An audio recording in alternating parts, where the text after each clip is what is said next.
The book This Is Our Land by Suketu Maheda reaches Indian immigrants to the United States.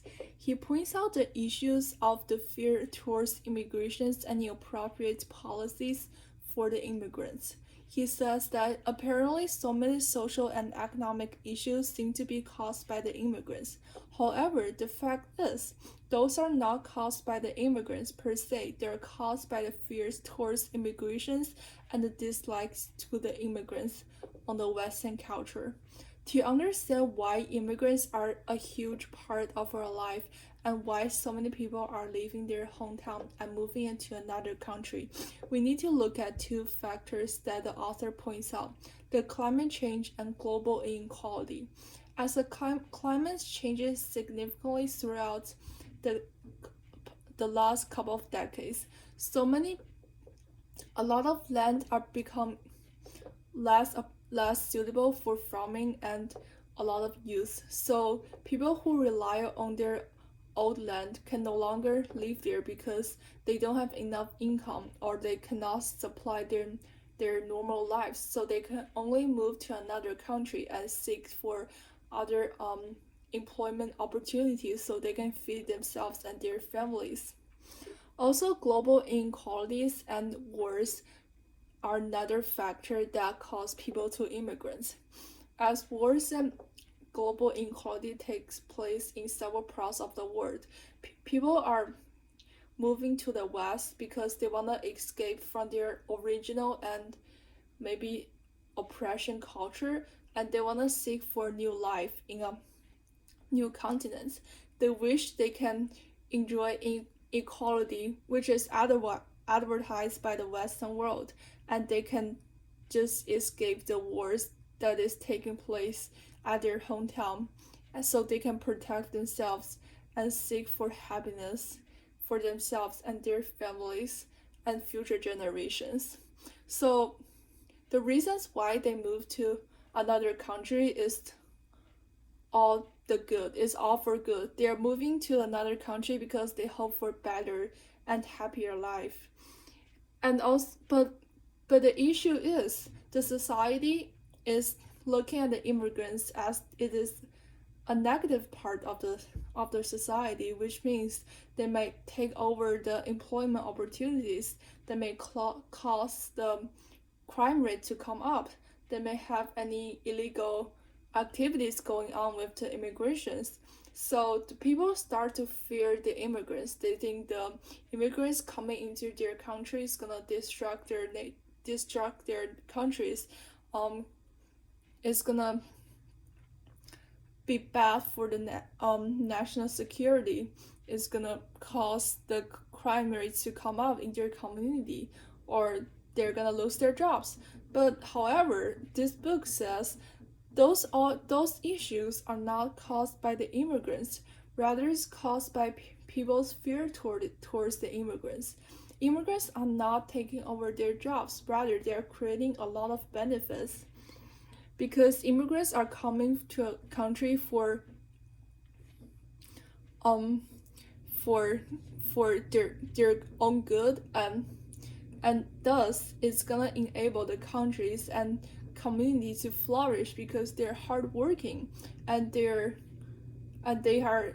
doing a lot of economic skills because they just moved from a new country and they need to survive, they need to find jobs. So that is why they're one of the most hard workers in the job market.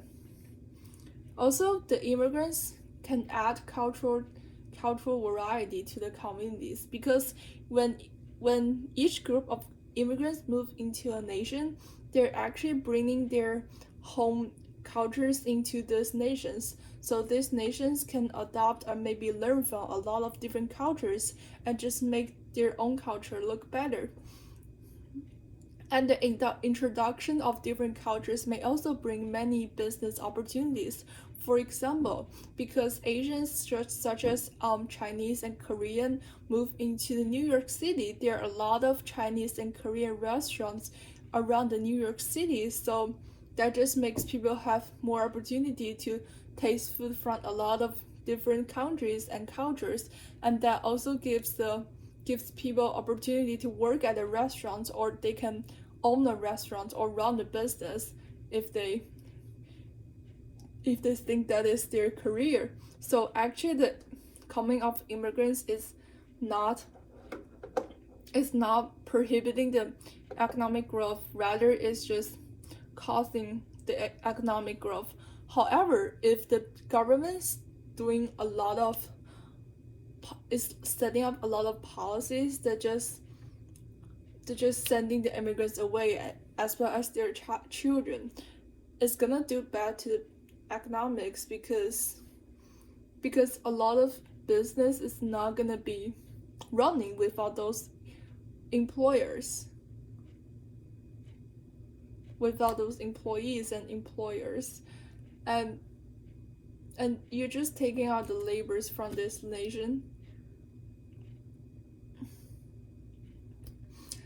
As results, the proposal I'm gonna propose here can be stepped to different parts. The first part is that we need to advertise that the immigrants is not actually doing bad to the nation, it's actually doing good to both the economic and social part of the nation. So we need to let people know that we can do this via social media, via emails, via flyers, via local presentations. There are a lot of ways to just let people know why the common sense is sometimes wrong and what is the correct opinion for the immigrants. And the next is that we need to communicate with the local governments or the local legislations and see if they have any policies for protecting the new immigrants. Because when new immigrants come into a nation, they're the most vulnerable group. They have no relatives and they have no experience with this new land. So we need to protect them and help them to settle into this nation so they can get into work and benefit the communities as soon as possible. The last strategic plan will be we can form an immigrants committees, so immigrants will get to know one another and help each other out. They can maybe plan a business together, or they can introduce one another to their companies or employers. So this will help the immigrants to find job as soon as possible, to also generate economic benefits to both the society and to themselves.